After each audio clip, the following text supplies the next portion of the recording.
Do you know that Duane retraction syndrome represents up to 4% of all strabismus, and it mainly affects females and the left eye in 2/3 of the monocular cases? Its genesis may involve mechanical, anatomical, genetic, and innervational alterations of the extraocular muscles. The latter are considered the most important. Find out all the answers plus tips and tricks about Duane retraction syndrome here at OftalmoGPS, onde vir mais longe é só o começo.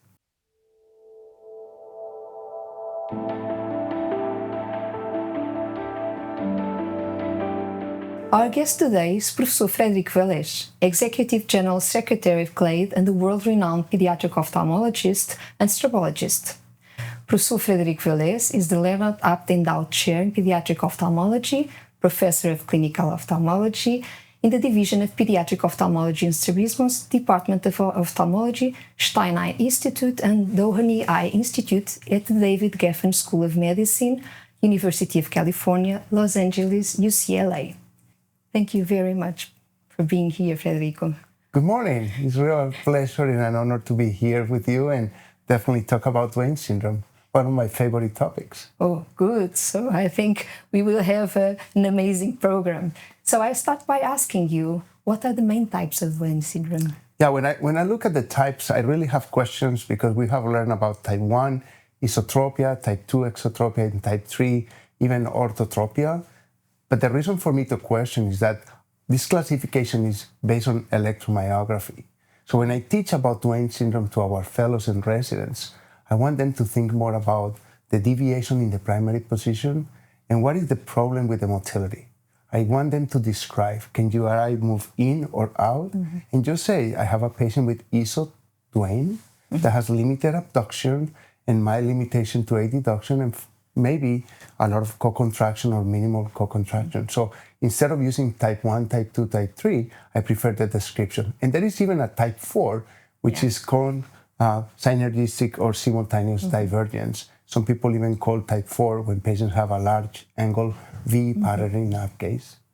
Okay, and so if we consider a patient that cannot abduct, so traditionally type 1 Duane syndrome, how can we differentiate from a sixth nerve palsy? Perfect. Yeah, I think it's very important, and especially for the non-strabismologists, always look to the adduction deficit. If you have a patient with a sixth nerve palsy, usually you either have orthotropia or even esotropia in adduction. But in a Duane syndrome, due to the co-contraction, there's always some degree of limited adduction, something that you don't see in Duane syndrome. Patients with sixth nerve will have a much larger angle of deviation. And you can also try to look at the saccadic movements that are much slower in patients with sixth nerve palsies. But I think it's difficult to sometimes, especially in the baby, to make the difference between those two entities. Is there a place for neuroimaging?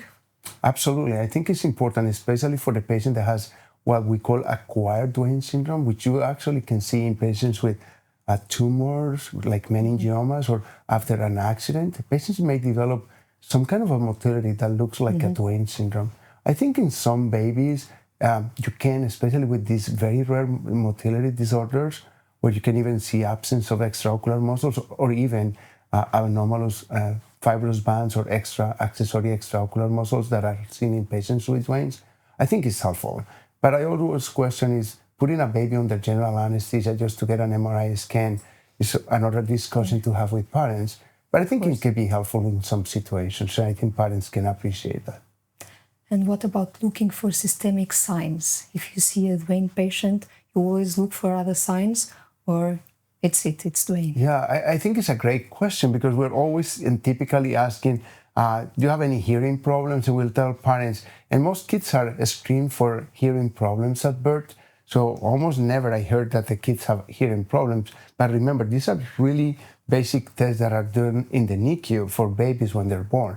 I think it's important. I have seen patients that have, for example, kidney disease. I have patients that have, it's important to look at the fingers and the hands because you can actually have patients that have hypoplasia of the thumbs and this radial that can kind of lead you to maybe a systemic abnormality like kidney disease, which I think is the one that bothers me the most.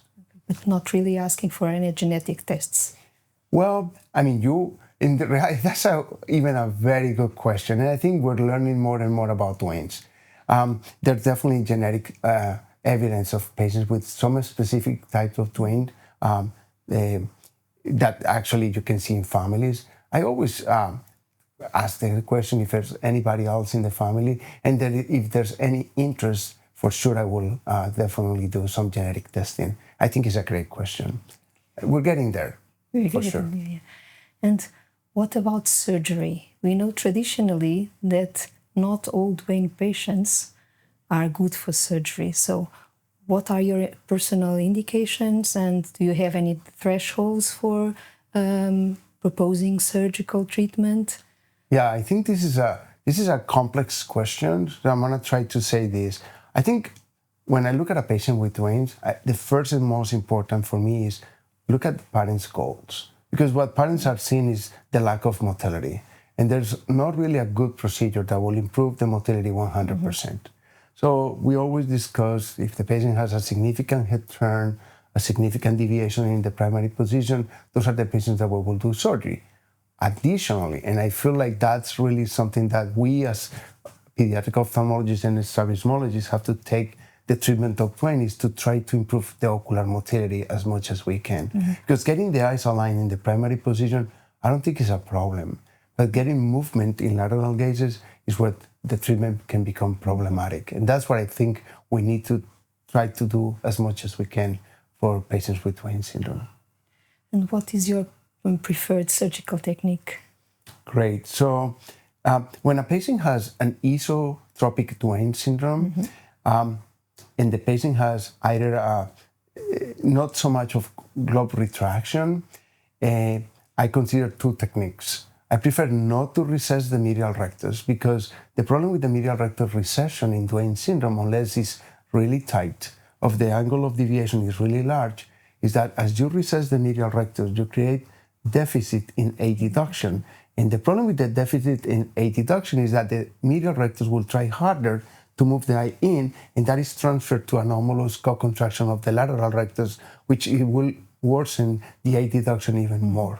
So my preferred procedure is always been for iso-Duane transposition procedures. So I try to move the superior rectus plus minus the inferior rectus towards the lateral rectus to improve abduction.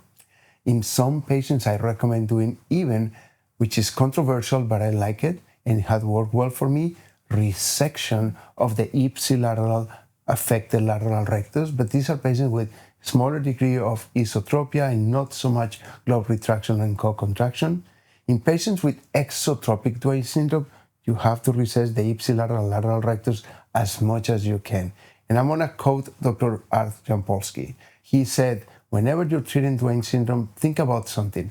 Get rid of the anomalous lateral rectus. And when you eliminate it, you treat the patient as a 6-nerve palsy. Always in patients with exotropia, especially if the right eye is involved, and especially if they're boys, I look for accessory extraocular muscles and fibrous band. It is incredible how many times I find those. So you have to weaken those, get rid of them in order to improve the motility. Okay, thank you very much. Perfect. Thank you so much for inviting me to be here today. Oh no, we haven't finished. So I'm going to ask you if you want to participate in a pop-up quiz question. Sure. As long as it's not ophthalmology, I'm really good about it. No. Okay, so welcome to Não Pisca Já Está. So very short answers. So Okay. the first question is, what do you prefer, a child with strabismus or an old patient with strabismus? An old patient with strabismus. Oh, the challenge. Okay. And how do you handle parents which are very, very, very eager and very enthusiastic about their child treatment, but they have unrealistic expectations, and you already know it by how do you handle them? That's a great question. And I feel like taking pictures of every patient that you have in your practice and sharing those with the parents that come to your practice is extremely helpful, because you can tell them the realistic expectation. And you know what I also do? I bring papers like scientific papers, and I show them in the middle of the clinic and said, this is what probably you should expect to have with your child. Yeah. But I also have one thing that I'm a very optimistic doctor, extremely optimistic, That's but very I'm also important. trying to be very realistic.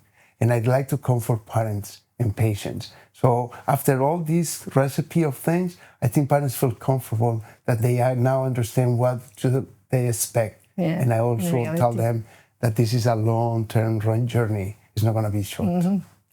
Okay, my last question is, what is the first word that comes to your mind when the last patient of the day is an old patient with diapropic complaints and he already brings you 5 pairs of glasses that are prismatic and he just says they don't work? First word. The first word is, please call the optometrist and let me know when you're done with all these glasses to see which ones work. I always tell the patients, just show me the ones that really work for you. Okay, my first word would be different. What would be yours? I would be, help, please no. I always ask them if they're planning on donating the glasses after I treat them, which is a better option, right? Okay. So if I can get you better, Yeah. are you feeling that you can donate all these glasses? Sometimes they're expensive, so they don't want to get rid of them. Yes, but they also don't use them. Okay. Okay, thank you again very much, Thank Federico. you. This Thank was you. a wonderful talk. Unfortunately, we are coming to the end of this episode. Can I have just one more question? Sure, absolutely. Okay. So, what would Federico Velez from today tell Federico Velez, first year resident, like first day, if they could meet now? In general, about ophthalmology? Well, I think mostly about ophthalmology. Well, what I tell residents and fellows is the same. You know, this is the first time in your life and last time in your life that you're going to have an opportunity to be learning. So just do as much as you can. It's just a short time, 3 years in your life, but you're going to do what you really like. And after you're done with this, then your life will be completely different. So just do as much as you can. I tell you from my personal experience. And enjoy. I tell you, when I was a fellow, I learned something that was really interesting. I put myself available every time there was somebody who was not available. So I was working with all my attendings on my fellowship every single time I was able. So my co-fellows learned that they could take vacations whenever because they knew I was going to be there for them. And that brought me a lot of opportunities in my life. Basically, what I am doing right now in my life, I think it started just because of that. When I got to my fellowship, my mentor, who already passed away, he had a book, but it hasn't been published. So he told me, I'm going to let you sneak at my book. And he gave me all the drafts, chapters. But you have to promise me you cannot take photocopies because it hasn't been published. And you have to read a chapter in 24 hours. You have to memorize. You have to learn the chapter. I'm going to ask you about the chapter tomorrow because I'm going to let you do this only once. And you have to give me the chapter back tomorrow. And he said, well, this is a one-in-a-life opportunity. I use that every single day in my life with the residents and fellows. Thank you very much. Wonderful advice. Thank you. Well, I appreciate it so much for having me here. It was fun. I really appreciate it. Thank you.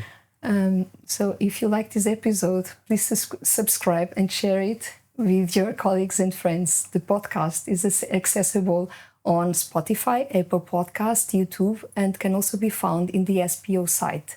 Stay tuned for more episodes and feel free to send us your suggestions. Your opinion matters. OftalmoGPS, onde vir mais longe é só o começo.